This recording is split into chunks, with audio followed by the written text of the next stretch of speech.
మొత్తానికి స్వర్ణాంధ్రప్రదేశ్ పర్యటన ఒక రౌండ్ పూర్తయ్యి రెండో రౌండ్ లో పట్టామన్నమాట. ఏంట్రా నీలో నువ్వే కొనుక్కుంటున్నావు? అబ్బే ఏం లేదు గురు, నువ్వు సర్వీస్ లో చేరిన తర్వాత నీ ఎండర్లో నేను హైదరాబాద్ నుండి బందర్లో పడి తిరిగిన జిల్లా తిరగకుండా తిరిగి తిరిగి తిరిగి తిరిగి హైదరాబాద్ చేరుకుంటున్నాం కదా, దాని గురించి.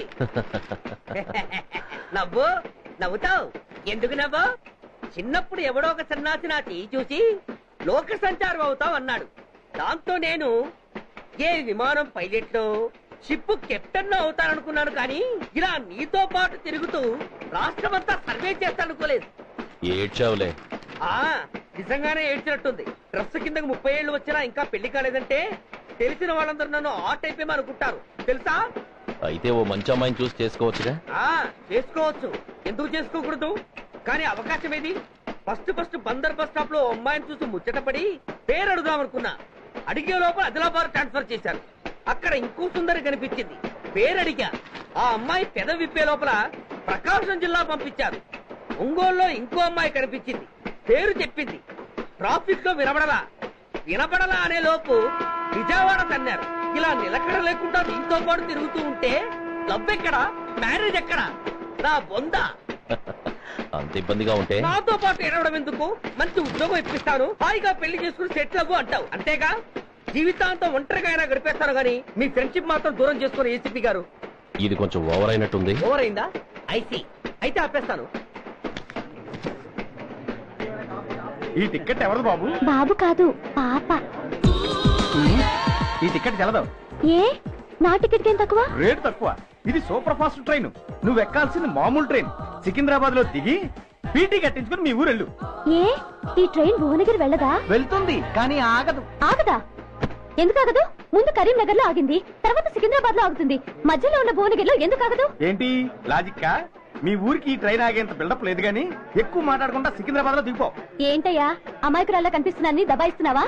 టికెట్ ఇచ్చినప్పుడు రైలు కాపరు. ఈ రైలు మా ఊళ్ళో ఆగాల్సిందే, ఆపి తీరాల్సిందే. అమ్మాయి ఆడపిల్లవని ఊరుకుంటుంటే తగరెచ్చిపోతున్నావు. ఇంకా ఎక్స్ట్రా చేసావంటే సికింద్రాబాద్ దాకా ఎక్సెస్ ఫేర్ రాసి ఫైల్ కూడా కట్టిస్తా, జాగ్రత్త. ఏంటమ్మా నేనేమన్నానని? ఊరుకో తల్లి, ఊరుకో, నువ్వేం కట్టకర్లేదులే. ఏంటిది? కట్ట కాదు, పుస్తే. పుస్తా? ఒక పుస్తంటే 2 జీవితాల బంధం. ఈ తాళి పట్టుతోనే నా స్నేహితురాలి పెళ్లి ముడిపడి ఉంది. నేను టైంకి భువనగిరి చేరకపోతే ఆ పెళ్లి ఆగిపోతుంది. నేను తాళి పట్టు తీసుకెళ్తున్నానంటే వాళ్ళదెంత పేద కుటుంబమో ఆలోచించండి. అది అసలు అభిమానం గల పిల్ల. అలాంటి దాని పెళ్లి ఆగిపోతే ఆత్మహత్య చేసుకుంటుంది. ఆ పాప మీకు నాకు చుట్టుకుంటుంది. అందుకే చెప్తున్నాను, ఈ చైన్ లాగి ట్రైన్ ఆపండి, లేదా ఈ చైన్ లాగి నా ప్రాణాలను తీసేయండి. అమ్మా ఆండాళమ్మ కాదు, రంబమ్మ. ఆ పోని రంబమ్మ. ఆ చైన్ లాగి నా ఉద్యోగం పోగొట్టుకునే దమ్ము నాకు లేదు గాని గాడితో మాట్లాడి మీ ఊళ్ళో ట్రైన్ స్లోగా వెళ్లేలా చేస్తాను. రన్నింగ్ లో దిగలవా? స్టేషన్ వచ్చేసింది, జాగ్రత్తగా దిగమ్మా. దిగ్గానే నీ సామాన్లు కింద పడేస్తాం.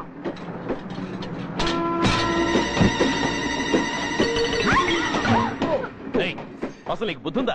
రన్నింగ్ లో ట్రైన్ ఎక్కుతున్నావు, పొరపాటున స్లిప్ అయితే?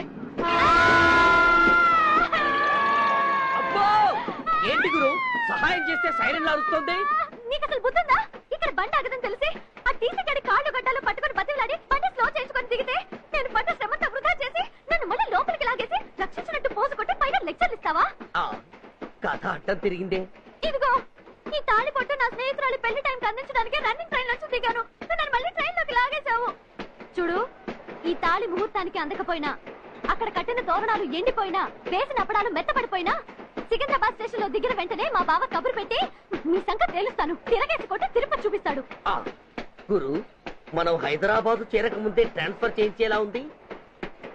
అమ్మా, మీ బావ ఏమైనా రాజకీయ నాయకుడా? కాదు, స్ట్రిక్ట్ పోలీస్ ఆఫీసర్, ఏసీపీ సూర్య. ఏసీపీ సూర్య నీ చెవుడా? కాస్త సౌండ్ ప్రాబ్లం, తను వినుంటాడు. ఇంతకీ నీ బావ ఎవరో నీకు తెలుసా తల్లి? ఇంకేమైనా మెంటలా? కాస్త ఆట అయిపోయలే. నువ్వేటైతే నాకేంటి? ఇదిగో పాయింట్ వచ్చేస్తున్నాను. నువ్వేం చేస్తావో నాకు తెలీదు. ముహూర్తం సరిగా 10:30కి. ఈలోగా ప్లాట్ఫామ్ లో పడిపోయిన నా సామాన్తో సహా నేను భువనగిరి పెళ్లి వారింట్లో ఉండాలి. ఒకవేళ అలా జరగలేదనుకో, చెప్పానుగా మా సూర్యంబాబు గురించి, ఆ తర్వాత మీ ఇష్టం.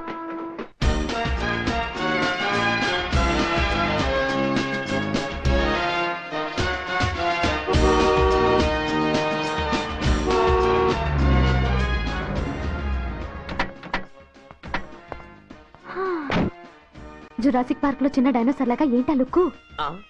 వెళ్ళి డిక్కీలో సామాన్లు తీసుకురా.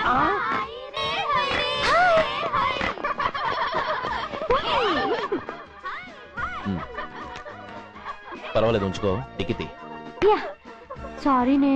అది సరిగాని అతనెవరే? వీడా, వాడ అసిస్టెంట్. మరి అతను? వాడా, మన బాడీ గార్డ్.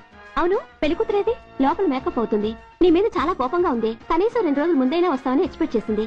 దాని కోపం పోగొట్టడానికి నా దగ్గర ఓ మంత్రం ఉందిలే. ఈ ప్రెజెంటేషన్ చూడగానే అది ఐస్ అయిపోతుంది. రండి దాని దగ్గరికి వెళ్దాం. Hi uncle. నమస్తే సార్, వెల్కమ్ సార్. మీకు వైజాగ్ కార్డు పంపించాను సార్. పర్సనల్ గా చెబుదామని ఫోన్ కూడా చేశాను. మీకు హైదరాబాద్ ట్రాన్స్ఫర్ అయిందని చెప్పారు. అక్కడ హెడ్ క్వార్టర్స్ కూడా కార్డు పంపించాను. మీకు అందుతుందో లేదో, వస్తారో రారోడని తెగ టెన్షన్ ఫీల్ అయ్యాను సార్.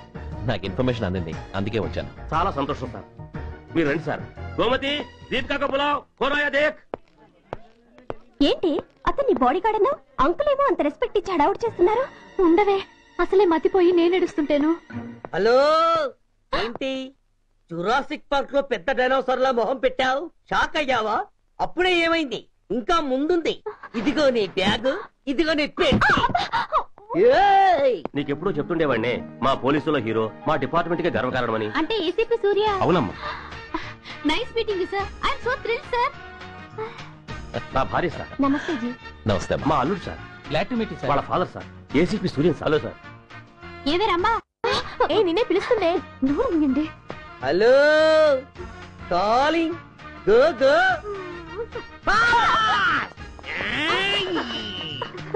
సార్ సార్, రమ్మ అని నా close friend sir. ACP Surya గారే. బావకి మరదల్ని కొత్తగా పరిచయం చేస్తున్నారేంటి? మరదలా? ఓహో, ఇది పెళ్లి మండపం కాదు, పెళ్లి కూతుళ్ళ ఫ్యాక్టరీ. ఇండియాలో ఉండే పెళ్లి కూతుళ్ళందరూ ఇక్కడే ఉన్నారు. ఇక్కడే, ఇప్పుడే ఏదో ఒక అమ్మాయిని సెటప్ చేసుకుంటారు. ఆ, లేత క్యాబేజీ లాంటి కాలేజీ పిల్ల నన్ను చూసి నవ్విందంటే ఇక ప్రొసీడ్ అవ్వడమే. Hello, hi. Excuse me. నన్ను చూసి మీరు నవ్వారంటే డెఫినెట్ గా నేను మీకు నచ్చుండాలి. ఏమై కరెక్ట్? ఆహా, ఇంకా ఎందుకు ఆలస్యం? పదండి, పార్క్ వెళ్దాం. అమ్మో, పార్క్ కా? ఎందుకు? ఎందుకేమిటి, మనసు విప్పి మాట్లాడుకోవడానికి. అమ్మో వద్దండి, మాది అసలే సాంప్రదాయమైన కుటుంబం. మీరు నన్ను పార్కు తీసుకువెళ్తారు, అక్కడున్న లవ్ జంటల్ని చూసి మనం కూడా అలా మాట్లాడుకుందామని నా భుజం మీద చేయిస్తారు. ఆ తర్వాత నన్ను ఏ పొదల్లోకి తీసుకెళ్తారు. అమ్మో, అక్కడ ఏ తప్పో జరిగిపోతుంది. వద్దండి, మాది అసలే సాంప్రదాయమైన కుటుంబం. అయ్యయ్యో, నేను అలాంటి వాడిని కాదండి. నేను మిమ్మల్ని ఏమీ చేయను. పోనీ పార్క్ వద్దంటే మనిద్దరం కలిసి సినిమాకి వెళ్దాం. సినిమాకా? అమ్మో వద్దండి, మాది అసలే సాంప్రదాయమైన కుటుంబం. ఇద్దరం సినిమాకి వెళ్ళాక న్యూస్ అవగానే లైట్లు ఆపేస్తారు. ఆ తర్వాత మీరు చిన్నగా నా భుజం మీద చెయ్యేస్తారు. ఆ చీకట్లో లిప్ టు లిప్ కిస్ చేస్తారు. ఆ తర్వాత ఏ తప్పో జరిగిపోతుంది. అమ్మో వద్దండి, మాది అసలే సాంప్రదాయమైన కుటుంబం. అయ్యయ్యో, ఆ మాటకొస్తే మా కుటుంబంలో సాంప్రదాయమే తప్ప అసలు కుటుంబమే లేదండి. నేను చాలా జెంటిల్మెన్ని, ఎలిజిబుల్ బ్రహ్మచారిని. నేను మిమ్మల్ని ఏం చెయ్యను. మీ ఒంటి మీద అసలు చెయ్యే వెయ్యను. ప్రామిస్. నువ్వేం చేయనప్పుడు నీతో సినిమాకి పార్కుకి రావడం దేనికి రాజ్యం? అమ్మో, సాంప్రదాయమైన కుటుంబం అంటే అర్థం ఇదా? కొంపదీసి ఎవరు చూడలేదు కదా? నేను చూశాను కదా. పడక పడక నీ కంట్లోనే పడ్డానా తల్లి? నేనెవరికి చెప్పను గాని నాకు ఇన్ఫర్మేషన్ ఇస్తావా? ఏమిటది? పెళ్ళైందా? నాకా? ఛీ, నీ కాదు, ఆయనకి. ఆయనక? ఓహో, మా గురుడికా? అవును. అయ్యింది. 13 ఏళ్ల కొడుకు, 10 ఏళ్ల కూతురు. నిజమా? ఉండి ఉండుండేవారు. మనం చెప్పినప్పుడు వారు పెళ్లి చేసుకుని ఉంటే. అబ్బో, ఎందుకు కొట్టావు? ఆయనకి పెళ్ళైందని చెప్పి అనవసరంగా నన్ను టెన్షన్ పెట్టినందుకు. ఆయనకి పెళ్ళైతే నీకెందుకమ్మా టెన్షను? రెస్ట్ తీసుకుని ఉదయాన్నే వెళ్తే బాగుండేది. లేదండి, రేపు మార్నింగ్ డ్యూటీలో జాయిన్ అవ్వాలి. సార్, నేను మీకు చెప్పేంతటి వాణ్ణి కాదు. కానీ మీరు వెళ్లేది హైదరాబాద్. అక్కడ ధనరాజు గాడు పరమ కిరాతకుడు. మీరు వాడి విషయంలో కాస్త ఎలర్ట్గా ఉండటం మంచిది sir. I take care of myself. Anyway thank you. Bye. మంచిది sir. See you. Namaste sir. Tata stereo. రై షట్ అప్. బై. ఎక్కు. Yes yes. వెళ్ళొస్తాను సార్. ఉంటారు గో సార్. గో. అంకుల్, అసలు ఆ ధనరాజ్ అంటే ఎవరు? వాడు అంత dangerous ఫెలోనా?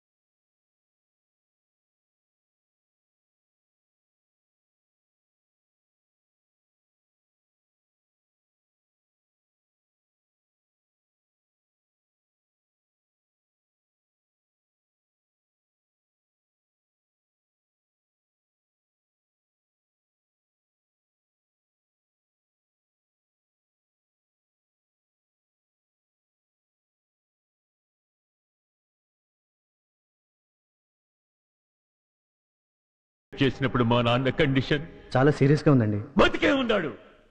He was alive. He was not dead. Am I right? Yes sir. But now eternal sleep. శాశ్వత నిద్ర. ఇక లేవడు. బాబు అని నన్ను పిలవాడు. చంపేశారు. అదే నువ్వు నేను చంపితే ఎంక్వైరీలు, కమిషన్లు, ఐబీసీ సెక్షన్లు వేటాడతారు. బట్ వీళ్ళు ఫుల్ లైటింగ్ లో నీట్ గా డ్రెస్అప్ అయి స్టెరిలైజర్ వెపన్స్ తో పండగలప్పుడు పెంచుకున్న వాడే పొట్టేళ్లు కోసినట్టుగా లైసెన్స్డ్ ప్రొఫెషనల్ కిల్లర్స్. ఊపిరున్న వాడిని మీకిస్తే ఊపిరి తీసి విసిరి పారేశారు. ఇలా నమహన. I want spare anybody. He was my father. I'm the judge, the only judge who can decide this case. ఈ ముద్దాయిలు బతికున్న వాడిని కోసి చంపినట్టుగా సాక్ష్యాధారాలతో రుజువైనందున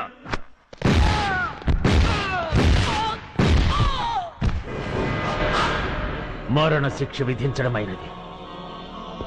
this is my judgement. You know, my father was a great man.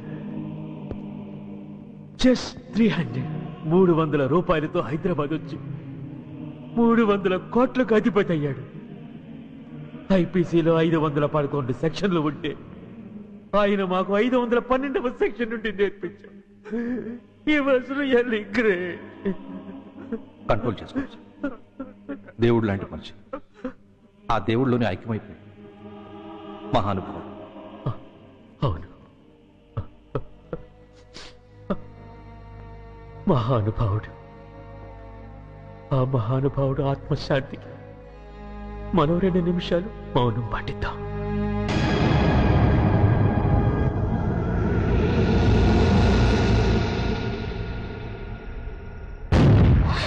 ఏంట్రాది? రేపు దీపావళి పండుగ అన్నా. No, మహానుభావుడు పోతే మౌనం పాటించాలి గాని మందులు కాల్చకూడదు. నా దుఃఖం ఎవరికి సంతోషం కాకూడదు. రేపు పండగ జరగకూడదు.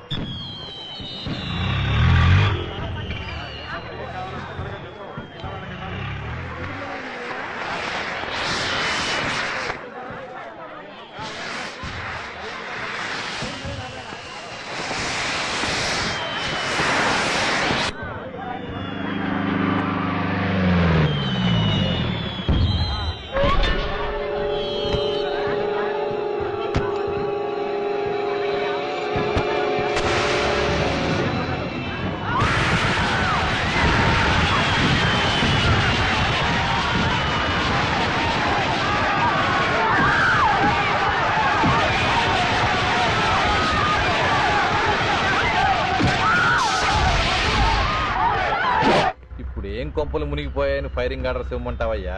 అదేంటి సార్, ఎంతో మంది అన్యాయంగా బలైపోతున్నారు సార్. ఎంతో ఆస్తి నష్టం జరుగుతోంది. ఇంతకంటే కారణం ఏం కావాలి సార్? అంతేనంటావా? Yes sir.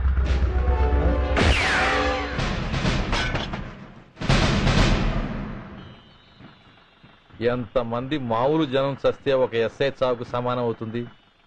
ఇప్పుడు పెట్టొచ్చు కర్ఫ్యూ. బషీర్బాగ్ ఏరియాలో గత రాత్రి జరిగిన గొడవల్లో ఒక ఎస్ఐతో పాటు 20 మంది మరణించారు. కొన్ని వందల మంది గాయపడ్డారు. ఆస్తి నష్టం ₹1 కోటి వరకు ఉండొచ్చని అంచనా. గొడవలకు కారణం ఇంకా తెలియలేదు. ముందు జాగ్రత్త చర్యగా దీపావళి పండుగ నాడు బషీర్బాగ్ ఏరియా మొత్తం కర్ఫ్యూ విధించడమైనది.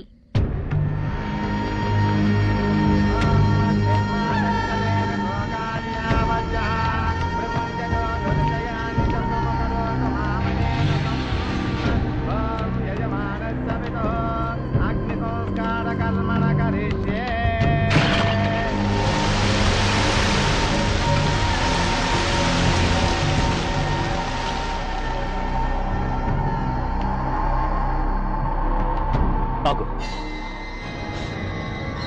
పెట్టా.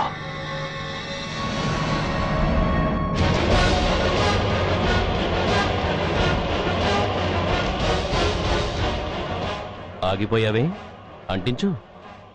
ఎవట్లా నువ్వు? కాలికి బూటు, ఒంటికి కాకి, నడుముకి బెల్టు, నెత్తిన సింహాలతో రొమ్ము విరుచుకు నిలబడేవాడెవడో తెలీదా? పోలీస్. శవాన్ని తగలబెట్టాల్సింది ఊరి చివరనున్న శ్మశానంలో కానీ ఊరి మధ్యన కాదు. ఆయన ఎవరో తెలుసా మాట్లాడుతున్నావా? తెలుసురా, ఓ గూండా, ఓ స్మగ్లర్, ఒకప్పుడు మత కల్లోలాలు సృష్టించి ఈ సిటీని శ్మశానంగా మార్చిన నంబర్ 1 క్రిమినల్. ఏయ్, ఆపరా. ఇలాంటి ఉడతరపులకి భయపడేవాడినే అయితే అసలు మీ ముందుకు వచ్చుండేవాడినే కాదు. కాకి బట్టలు కట్టి నీ ఇంట్లో పాకీ పని చేసే మా డిపార్ట్మెంట్ వాళ్ళ కోవలో నన్ను కలపకు. ఐఎమ్ ఏసీపీ సూర్య. ఈ 3 సింహాల వెనుకున్న 4వ సింహాన్ని. మైండెడ్. అయినా ఎవడ్రా వీడు? స్వతంత్ర సమర యోధుడా లేక తామరపత్రం అందుకున్న దేశభక్తుడా ఊరి మధ్యలో తగలబెట్టడానికి? పాకిస్తాన్తో పోరాడి గుళ్లకు గుండెలిచ్చిన వీరులే కన్నవాళ్ల కట్టుకున్న వాళ్ల చూపులు కూడా దక్కకుండా మంచుకొండలో మిగిలిపోయి ఉమ్మడి సంస్కారాల్లో పోయారా? వాళ్ళకన్నా గొప్పవాడా నీ బాబు? గుండె మీద కాల్పించుకుని జాతికి ప్రాణాలిచ్చిన గాంధీ మహాత్ముని కూడా ఊరి చివరే సంస్కరించారా? ఆఖరికి ఈ హైదరాబాద్ ని కట్టించిన హైదర్ ని కూడా ఊరి చివరే ఖననం చేశారా? చూడు, చచ్చినవాడు ఎలాంటి వాడైనా శవాన్ని గౌరవించడం సంస్కారం కాబట్టి చెప్తున్నాను. వెంటనే ఈ శవాన్ని ఇక్కడి నుంచి తీసేయండి. సరిగ్గా మీకు 2 నిమిషాలు టైం ఇస్తున్నాను. తీయకపోతే అందులో అనాథ ప్రేతంలా వెళ్లి ఎలక్ట్రిక్ క్రిమేషన్ లో బూడిదైపోతాడు. గంగలో కలపడానికి అస్థికలు కూడా మిగలవు. కమాన్, షూట్! ఆగిపోయావే? నాకు చావంటే భయం లేదురా. నీ అబ్బ మీద నీకు ప్రేమ ఉంటే, నిజంగా నువ్వు వాడికే పుట్టుంటే షూట్ చేయి. వాడితో పాటు అందరం పోదాం. కమాన్, నువ్వు షూట్ చేస్తావా, నన్ను వెలిగించమంటావా?